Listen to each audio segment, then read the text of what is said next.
Hi, welcome back to Saturday classes. Saturday ఈ ట్రేడింగ్కి సంబంధించిన క్లాసులు చెప్పుకుంటున్నాం కదా.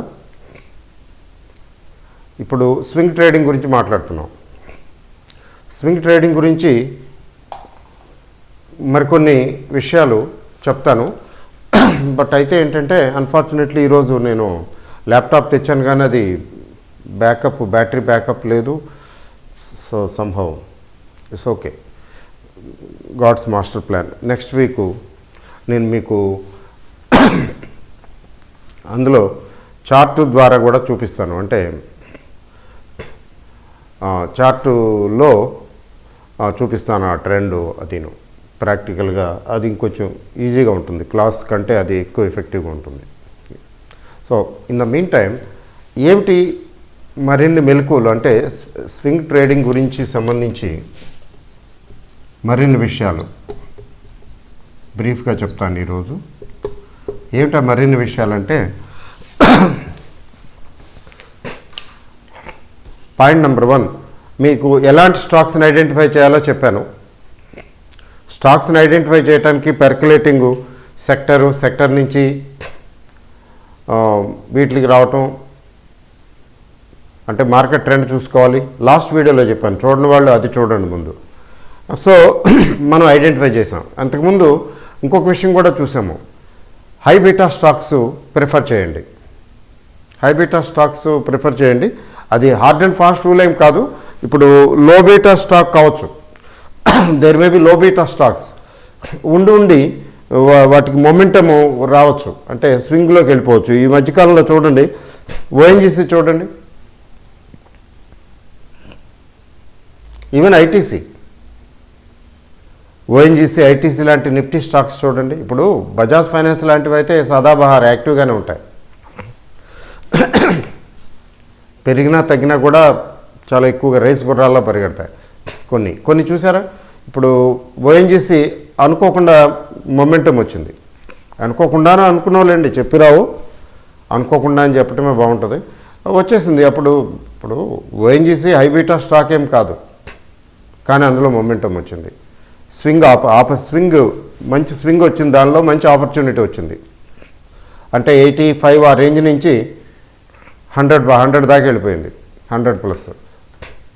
అట్లా లో బీటా స్టాక్స్లో కూడా వస్తుంది. ఐడెంటిఫై చేయటమే మనకు కావాల్సిందల్లా ఏంటి, మొమెంటం కావాలి, అంటే స్వింగ్ రావాలి. పైకి వెళుతున్నదా కిందకు వస్తున్నదా చూడండి. ఫర్ ఎగ్జాంపుల్ పడిపోతున్నది, పడిపోతూ ఈరోజు చెప్పేదానిలో స్పెషాలిటీ చూడండి జాగ్రత్తగా.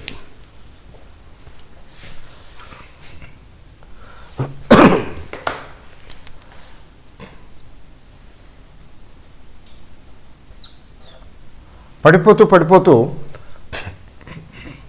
ఎక్కడో సపోర్ట్ తీసుకుంటుంది.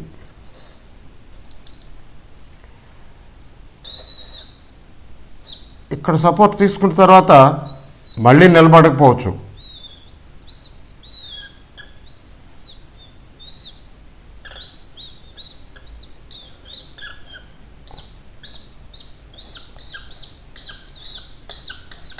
అలా చూడండి.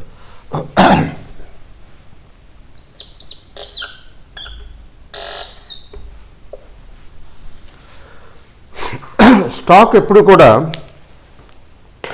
స్టాక్ మూమెంట్ని ఎప్పుడు కూడా డిమాండ్ సప్లై జోన్స్ని ఐడెంటిఫై చేయాలి. ఇది బేసిక్ అండ్ ప్రిలిమినరీ. ఈ డిమాండ్ అండ్ సప్లై జోన్ను వెరీ షార్ట్ టర్మ్ అనుకోండి, వెరీ షార్ట్ టర్మ్ అంటే సేమ్ డే అనుకోండి. ఫర్ ఎగ్జాంపుల్ చాలా కష్టం.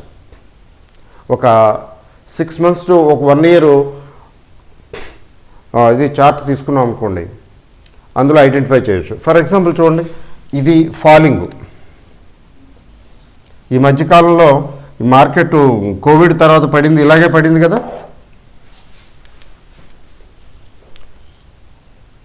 అందుకని చెప్తున్నాను ఈ చార్ట్ గురించి. ఇప్పుడు ఇట్స్ ఫాలింగ్ ఎక్కడికి వచ్చింది, పడుతూ ఇక్కడికి వచ్చింది. అయితే ఇందులో డిమాండ్ సప్లై జోన్స్ చెక్ చేసుకోవాలి. డిమాండ్ సప్లై జోన్స్ చెప్పాలంటే ఇది డిమాండ్ జోనే కదా, ఇక్కడ ఒకసారి వచ్చింది, మరొకసారి వచ్చింది, రెండుసార్లు వచ్చింది, దీన్నే డబుల్ బాటమ్ అని కూడా అంటారు కదా, అంటే సపోర్ట్ జోన్. డిమాండ్ జోన్ని సపోర్ట్ జోన్ అని కూడా అంటాం. అలాగే సప్లై జోన్ తీసుకోండి, ఇక్కడికి వస్తే ఈ రేంజ్లో సప్లై సెల్లింగ్ వచ్చింది జనరల్గా అనుకుందాం. ఓకే, అంటే ఇక్కడ డిమాండ్ ఇక్కడికి వస్తేనేమో డిమాండ్కి వస్తున్నది, అంటే బయింగ్ వస్తున్నది, ఇక్కడికి వెళ్తేనేమో సెల్లింగ్ వస్తున్నది. సుమారుగా మీరు యాక్యురేట్గా ఏమి చూడకండి, యాక్యురేట్గా వీలు పడదు, ఎగ్జాక్ట్గా మ్యాథమెటికల్గా వీలు పడదు. సుమారుగా ఇది డిమాండ్ సప్లై జోన్లు, ఇది సప్లై జోను, ఇది డిమాండ్ జోను కదా. సుమారుగా ఇక్కడ ప్రైస్ కన్సాలిడేట్ అవుతున్నది. ఒకసారి ఎక్స్ట్రీమ్ లెవెల్లో తగ్గింది కదా, తగ్గిన తర్వాత న్యాచురల్గా దీనికి కొంచెం సపోర్ట్ వస్తుంది. అయితే ఈ సపోర్టు మళ్ళీ సెల్లింగ్ వస్తుంది, ఎందుకంటే ఇక్కడ సెంటిమెంట్ వీక్గా ఉంటుంది కదా. ఇంత బాగా పడిపోయింది అంటే ఇంత బాగా పడిపోవటం అంటే అర్థం ఏంటంటే చూడండి, ఇది న్యాచురల్ డిమాండ్ జోను, కానీ ఇది ఎక్సెస్, ఇది కొంచెం ఓవర్గా ఫ్రింజీగా క్రేజీగా అమ్మేశారనమాట. ఇంత తగ్గాల్సిన అవసరం లేదు. సో తగ్గింది, మళ్ళీ వెళ్ళింది, సపోర్ట్ వచ్చింది కానీ మళ్ళీ అందుకోలేదు, మళ్ళీ సెల్లింగ్ వచ్చింది, మళ్ళీ సెల్లింగ్ వచ్చేటప్పుడు కిందకి పైకి ఇట్లా ఏమవుతున్నది, ఒక సర్టన్ లెవెల్స్కి వచ్చినప్పుడేమో బయింగ్ వస్తున్నది, మళ్ళీ సర్టన్ లెవెల్స్కి పెరగగానే మళ్ళీ సెల్లింగ్ వస్తున్నది, ఇలా జరుగుతున్నది. So this is a zone of consolidation. ఈ కన్సాలిడేషన్ జోన్ నుంచి బ్రేక్అవుట్ అయితే పైకి కావచ్చు, కిందకి కావచ్చు, దానికి స్ట్రెంగ్త్ లేదనుకోండి కిందకు వచ్చేయచ్చు, స్ట్రెంగ్త్ ఉందనుకోండి పైకి వెళ్తుంది. అంటే ఇప్పుడు జరుగుతున్న లాస్ట్ 9 మంత్స్లో 6 మంత్స్ 9 మంత్స్లో జరిగిన మార్కెట్ని బట్టి చూస్తే ఏంటంటే ప్రాపర్గా తగ్గి ఎంత తగ్గాలో అంత తగ్గి అక్కడి నుంచి కన్సాలిడేట్ అయ్యి రికవర్ అయిపోయినాయి, మార్కెట్లు పెరిగిపోయినాయి కదా, పెరిగిపోతున్నాయి కదా. సో ఇదంతా it has taken so much of time to pick up strength. పడుతూ లేస్తూ ఇంత టైం తీసుకుంది. కానీ ఎప్పుడైతే ఇక్కడ లాస్ట్ బ్రేక్అవుట్ అయిందో ఇక్కడ మనకి ఆ స్వింగ్ ఆపర్చునిటీ వస్తుంది.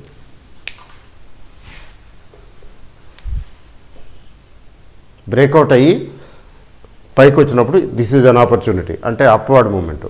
This is an opportunity for selling, this is an opportunity for buying. ఇది ఎంతవరకు అంటే సపోర్ట్ జోను, అంటే డిమాండ్ జోనులోకి ఎంటర్ అయ్యే వరకు కూడా ఇది selling opportunity. Resistance zone, fresh resistance zones వచ్చే వరకు ఇది బయింగ్ ఆపర్చునిటీ.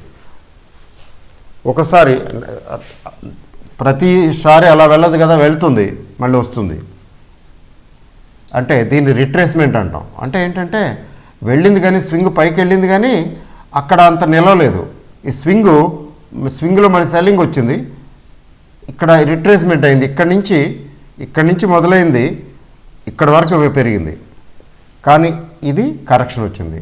ఇక్కడ కొంచెం టైం తీసుకోవచ్చు. అయితే ఇక్కడి నుంచి మరొకసారి వెళ్ళొచ్చు, కాలం కర్మం కలిసి రావుతే, కాకపోతే కిందకి రావచ్చు. That's a different story. గ్యారంటీకి పైకి వెళ్తుందని కాదు. అంటే మనం ఇక్కడ ఏదో ఒక స్టేజ్లో బయటకు వచ్చేసి ప్రశాంతంగా దండం పెట్టేసి కూర్చోవటమే. ఎంతవరకు వెళ్తుందో స్వింగ్, దాంతోపాటు వెళ్ళటం రావటం.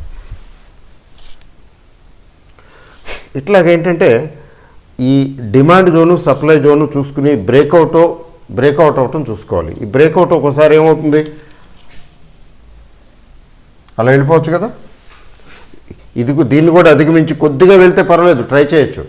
అలా వెళ్ళిపోతూనే ఉంటే ఇంకో వెళ్ళిపోతుంటాయి కొన్ని స్టాక్స్. అఫ్కోర్స్ నిఫ్టీ 50 స్టాక్స్లో జనరల్గా అలా జరగదు అనుకోండి.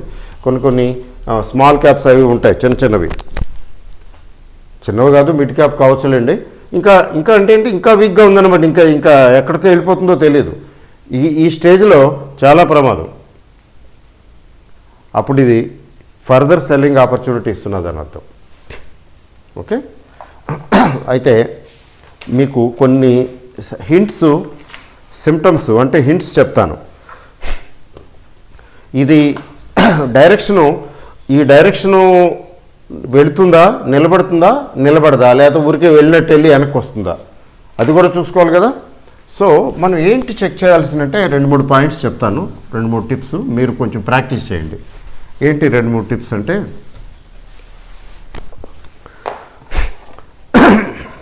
ఒకటి, మీరు క్యాండిల్స్లో చూడండి, క్యాండిల్ స్టిక్స్లో చూడండి.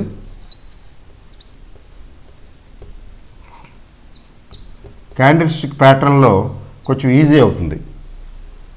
They give pictures. నంబర్ 1 ఏంటంటే,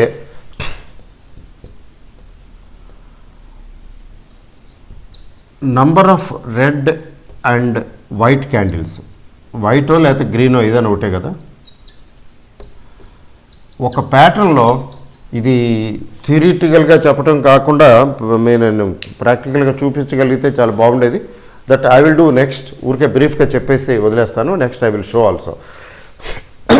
red candles, white candles, white లేదా గ్రీన్ క్యాండిల్స్. గ్రీన్ అంటే, గ్రీన్ కానీ వైట్ కానీ అంటే పెరుగుతుందని అర్థం. రెడ్ అంటే రెడ్ కానీ బ్లాక్ కానీ అయితే తగ్గుతుందని అర్థం. తగ్గినప్పుడు ఆ క్యాండిల్స్ వస్తాయి. అంటే మీకు క్యాండిల్స్ గురించి ఐడియా ఉండే ఉంటుంది, ప్రిలిమినరీ ఐడియా. క్యాండిల్స్, దీన్ని విక్ అంటాం కదా. క్యాండిల్కి ఇక్కడ ఓపెన్ అయ్యి ఇక్కడ క్లోజ్ అయితే, ఇక్కడ ఓపెన్ అయ్యి ఇక్కడ క్లోజ్ అయితే ఇది రెడ్ క్యాండిల్ అనమాట. అంటే ఏంటి, higher opening and lower closing. ఇది రెడ్ క్యాండిల్ బేరిష్ అని అర్థం. అదే ఇక్కడ ఓపెన్ అయ్యి ఇక్కడ క్లోజ్ అయింది అనుకోండి, ఇది వైట్ క్యాండిల్ లేదా గ్రీన్ క్యాండిల్. అంటే ఇక్కడ ఓపెన్ అయ్యి ఇక్కడ క్లోజ్ అయిందంటే దీన్ని ఏమంటాం, గ్రీన్ క్యాండిల్ లేకపోతే బుల్లిష్ క్యాండిల్ అంటాం. ఓపెనింగ్ కంటే క్లోజింగ్ హైయర్లో ఉంది కదా. అయితే ఇవి ఏంటంటే, ఇది ఇంతకన్నా కిందకి ఇక్కడ దాకా దిగొచ్చిందని, అలాగే పైకి ఇంత దాకా వెళ్ళిందని. అయితే ఫైనల్గా ఇక్కడ సెటిల్ అయినాయి body of the candle. So bullish candle, bearish candle అని ఉంటాయి కదా. అవి ఆ బుల్లిష్, బేరిష్ క్యాండిల్ ఎలా చెక్ చేసి చూడాలంటే, ఒక ప్యాటర్న్లో జరుగుతున్నప్పుడు పెరుగుతున్నది అనుకోండి, మళ్ళీ తగ్గుతాయి, మళ్ళీ పెరుగుతాయి. ఇవన్నీ ఏంటి, వైట్ క్యాండిల్స్ అని, పెరుగుతున్న క్యాండిల్స్. ఇవేంటి, రిట్రేస్మెంట్ అంటే తగ్గుతున్నదని, కిందకి రావటం అంటే తగ్గుతున్న క్యాండిల్స్. మార్కెట్ తగ్గింది ఇక్కడ అని ప్రైస్, మళ్ళీ ఇక్కడి నుంచి పెరగటం మొదలుపెట్టిందండి. సో ఒక జర్నీలో పర్టికులర్ దీనిలో మనం ఏం చెక్ చేయాలంటే, వైట్ క్యాండిల్స్ ఎన్ని, రెడ్ క్యాండిల్స్ ఎన్ని చెక్ చేసుకోవాలి. వైట్ అంటే బుల్లిష్ క్యాండిల్స్ నంబర్ 1, చాలా జాగ్రత్తగా ఉంది. వైట్ క్యాండిల్స్ ఎక్కువ ఉన్నాయా, రెడ్ క్యాండిల్స్ ఎక్కువ ఉన్నాయా ఆ ట్రెండ్లో, దాని ట్రెండ్, పర్టికులర్ స్టాక్ తాలూకు ట్రెండ్ అర్థమైపోతుంది. ఇది బుల్లిష్ ట్రెండ్లో ఉందా, బేరిష్ ట్రెండ్లో ఉందా అని.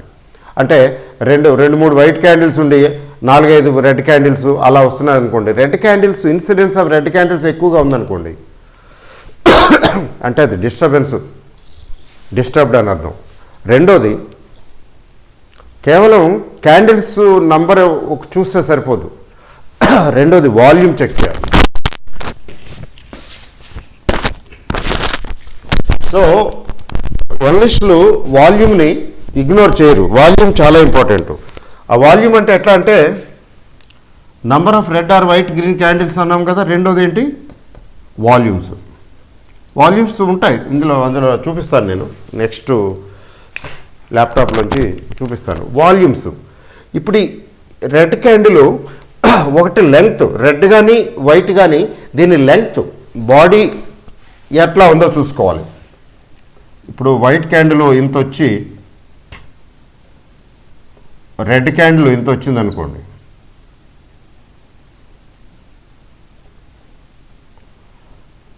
దీని అర్థం ఏంటి, మళ్ళీ వైట్ క్యాండిల్ పెద్దది వచ్చింది ఫర్ ఎగ్జాంపుల్. అంటే వైట్ క్యాండిల్ తాలూకు నిడివి, స్ట్రెంగ్త్, రేంజ్ అంటాం దీన్ని. ఈ వైట్ క్యాండిల్ రేంజ్ ఎంత ఉంది? చాలా పెద్ద రేంజ్. ఇదేమో రెడ్ క్యాండిల్ రేంజ్ తక్కువ, అంటే బుల్లిష్ అని అర్థం. నిడివి పొడవు లేదా లెంగ్త్ అనండి. వైట్ క్యాండిల్స్ పెద్ద క్యాండిల్స్ పడుతున్నాయా లేకపోతే చిన్నవి పడుతున్నాయా? రెడ్ క్యాండిల్స్ పెద్దవా, వైట్ క్యాండిల్స్ పెద్దవా? అది ఒకటి చెక్ చేయాలి. దాంతోపాటు వాల్యూమ్ చెక్ చేయాలి. ఎందుకంటే ఈ క్యాండిల్ స్టిక్స్ ప్యాటర్న్స్ సెపరేట్గా, అంటే వాల్యూమ్స్తో పాటు కూడా చూపిస్తాయి. వాల్యూమ్ క్యాండిల్స్ కూడా చాలా వెబ్సైట్లో ఉంటాయి. అదర్వైజ్ మనకి కింద ఇండికేటర్స్ కింద ఉంటాయి, వాల్యూమ్స్ చూపిస్తాను. సో ఈ పర్టికులర్ వైట్ క్యాండిల్ ఇది ఉంది. వైట్ క్యాండిల్ ఇదిగో ఇక్కడ ఓపెన్ అయింది, ఫైనల్గా ఇక్కడ క్లోజ్ అయింది. ఇది పెద్ద క్యాండిలే. వాల్యూమ్స్ ఎలా ఉన్నాయి? కింద ఉంటాయి చూడండి. జనరల్గా ఇట్లా ఉంటాయి, ఇట్లా బార్ చార్ట్ లాగా చిన్న గీతల్లో చూపిస్తారు కింద. అంటే ఈ క్యాండిల్ ఫామ్ అయినప్పుడు వాల్యూమ్ ఎంత వచ్చింది? ఈ లైన్ బాగా పొడవనుకోండి, ఆటోమేటిక్గా పెద్ద వాల్యూమ్ కూడా బాగున్నట్లే కదా. జనరల్గా గ్రీన్ ఉంటుంది. అంటే క్యాండిల్ పెద్దది, వాల్యూమ్ కూడా ఎక్కువ ఉంది. Yes, indicator of bullishness. అయితే క్యాండిల్ బాగానే ఉంది కానీ అక్కడ వాల్యూమ్ లేదు పెద్దగా. ప్రైస్ యాక్షన్ అంటే ప్రైస్ పెరిగింది కానీ ఎక్కువ వాల్యూమ్స్లో పెరగల. కొంచెం జాగ్రత్తగా ఉండాలి. అక్కడ ఏంటంటే ఆ ట్రెండ్ కంటిన్యూ అవుతుందని గ్యారెంటీ ఉండదు. అందుకని ఏం చేయాలి మనం? ఒకటి, number of candles, white candles ఎక్కువ ఉన్నాయా రెడ్ క్యాండిల్స్ ఎక్కువ ఉన్నాయో చెక్ చేసుకోవాలి. తర్వాత వాటి సైజెస్ చెక్ చేసుకోవాలి. తర్వాత కరస్పాండింగ్ వాల్యూమ్స్ చెక్ చేసుకోవాలి. వాటితో క్లూ వస్తుంది. ఇది పరిగెట్టే గుర్రమా లేకపోతే ఊరికే టుక్ టుక్ టుక్ అని మళ్ళీ ఆగిపోయి మళ్ళీ పడుకుంటుందా? పరిగెట్టే గుర్రానికి ఉన్న ఏంటంటే, గ్యాలపింగ్ హార్స్కి ఉన్నటువంటి ఏంటంటే పెద్ద క్యాండిల్స్, పెద్ద వాల్యూమ్స్, పెద్ద వైట్ క్యాండిల్స్, పెద్ద volumes. And we simply follow it. పెరిగినంతకాలం దాంతోపాటు వెళ్తాం. అలాగే పడిపోతున్నప్పుడు కూడా పెద్ద పెద్ద క్యాండిల్స్, రెడ్ క్యాండిల్స్ పడుతున్నాయి, వాల్యూమ్ కూడా బాగుంది. ఆ volume it is a big candle supported by volume. పడిపోయేటప్పుడు కూడా ఎక్కువ వాల్యూమ్స్తో పడిపోతున్నది అనుకోండి, ఎస్ ఇంకా తగ్గుతుంది, అంటే ఇది ఇంకా బాగా బేరిష్గా ఉందని అర్థం. అట్లా బేరిష్నెస్, బుల్లిష్నెస్ మనకు కావాల్సింది ఏంటి? పెరుగుతున్నదా తగ్గుతున్నదా? తాపీ ధర్మారావు లాగా తాపీగా కూర్చున్నట్టు లేదా తపస్సు చేసుకున్నట్లు ఉన్న షేర్ల గురించి మనం పట్టించుకోం. అంటే మనం ఈ జోన్లో చూసాం కదా, ఈ జోన్ ఉంది చూసారా? ఈ జోన్ మనకు అనవసరం. మనం ఈ జోన్లో ఏం ట్రేడింగ్ చేయం. మనం ఈ జోన్లో చేస్తాం ట్రేడింగు, ఈ జోన్లో చేస్తాం ట్రేడింగ్. మనకు కావాల్సింది ఏంటంటే మొమెంటం, స్వింగ్ కావాలి. అర్థమైందండి? సో ఈ వాల్యూమ్ ప్లస్ దిస్ ఈ చాలా ఇంపార్టెంటు. అయితే వాలటైలిటీ ఇండెక్స్ కూడా ఇంపార్టెంటే, కానీ స్టాక్స్, ఇండివిజువల్ స్టాక్స్ అయితే ఆ వాలటైలిటీ ఇండెక్స్ మనకు వీలు పడదు ఫైండ్ అవుట్ చేయటం. బట్ నిఫ్టీ స్టాక్ అనుకోండి, నిఫ్టీ స్టాకు కూడా అంత ప్రాపర్ రికార్డింగ్ ఇవ్వదు. ఎందుకంటే ఒక్కో స్టాక్ ఒక్కోలా బిహేవ్ చేస్తుంది కదా. 50 స్టాకులు 50 రకాలుగా బిహేవ్ చేస్తాయి. ఇది యావరేజ్ చేస్తున్నది. నిఫ్టీ ఈజ్ సింప్లీ యావరేజింగ్, అందుకని అది కూడా కష్టం. అయితే నిఫ్టీలో ట్రేడ్ చేస్తుంటే ఒక విషయం జాగ్రత్తగా చూసుకోవాలి. అంటే అంత యాక్యురేట్ రిజల్ట్ ఇవ్వదు, కానీ కొంచెం రీడింగ్కి సపోర్టింగ్గా పనికొస్తుంది. ఏంటంటే వాలటైలిటీ ఇండెక్స్ పెరుగుతుంటే కొంచెం జాగ్రత్తగా ఉండాలి. ఎందుకంటే the market is likely to be bearish for the time being. Very short term గురించే, లాంగ్ టర్మ్ గురించి, మీడియం టర్మ్ గురించి కాదు ఇదేమి. ట్రేడింగ్ ఎప్పుడు కూడా, trading is not about medium term are long term. ఏదో కొంత స్పెషల్గా పొజిషనల్ ట్రేడ్స్ అది వేరే సంగతి.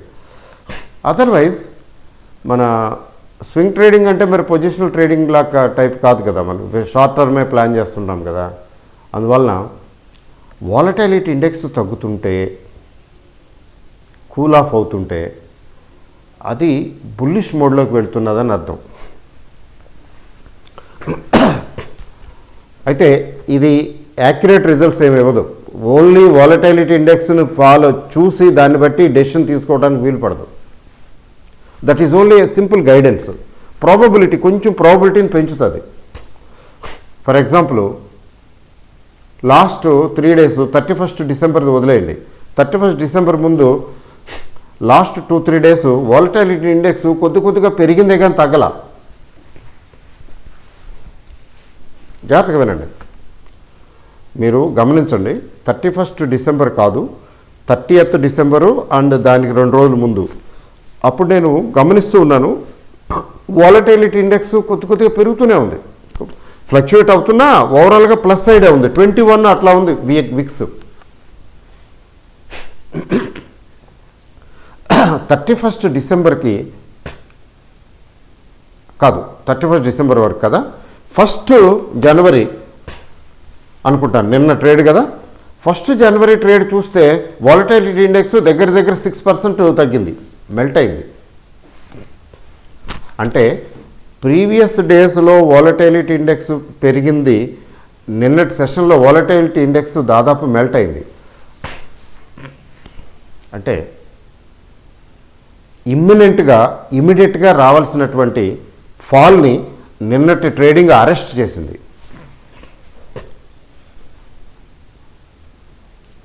ఇప్పుడు నెక్స్ట్ మండే కూడా, ఊరికే జస్ట్ ఐడియా కోసం చెప్తున్నా, మండే కూడా వాలటైలిటీ ఇండెక్స్ తగ్గుతుంటే అంటే ఈ బుల్లిష్నెస్ కంటిన్యూ అవటానికి ఛాన్సెస్ ఉన్నాయని అర్థం. అవి టెంపరీయే. ఇది నిఫ్టీకి వరకే పనికొస్తుంది, మిగతా దేనికి పనికిరాదు. అది కూడా with care and caution apply చేయాలి. ఒక్క పారామీటర్ తీసుకుని మనం జడ్జి చేయకూడదు. అంటే that is one of the parameters, అంతే. జనరల్గా జరుగుతుంది ఇది, అంతే. అందుకని ఇన్ ఐసోలేషను ఒక సింగిల్ ఇండికేటర్ తీసుకుని, సింగిల్ పారామీటర్ తీసుకుని దాన్ని బేస్ చేసుకుని మనం ప్రెడిక్ట్ చేసి ట్రేడింగ్ చేయకూడదు. ఇప్పుడు 2-3 తీసుకుని కాంబినేషన్లో చెక్ చేసుకుని దాన్ని బట్టి చూడాలి. In spite of that the market is a tricky magician.